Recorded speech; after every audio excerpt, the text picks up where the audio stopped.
Let's make a dish scrubby. I randomly bought this yarn and thought it would be super fun to make my own cleaning stuff. This yarn. To start off the scrubby, you're going to do a slip knot. Then you're going to grab your 6mm hook and chain 11. Make sure you count. Oh, there's a knot here. Whatever. Yeah, it's not coming out. Just leave it there. It's fine.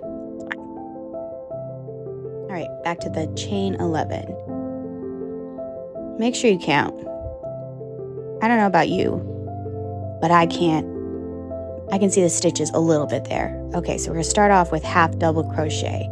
Yarn over, insert your hook into the second chain from your hook. So you have 3 loops on your hook now.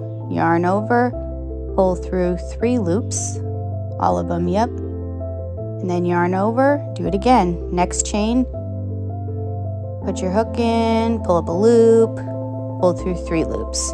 That's your half double crochet.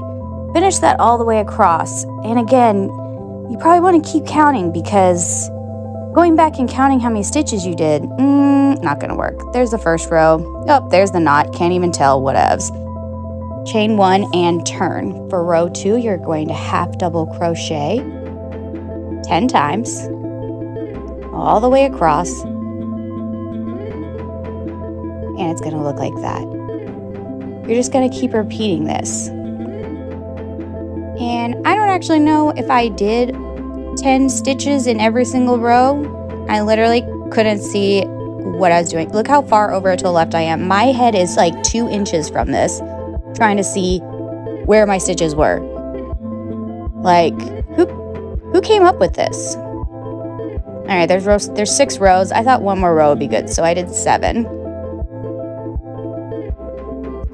I think I'm about done with this. Yep, that's it. Perfect. Okay, now cut and tie off.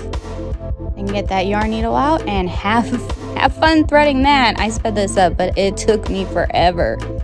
That one was frilled, so I had to cut it. Yeah, so that's the end product. Let's see if it works. Ooh. It worked, I guess. Yay!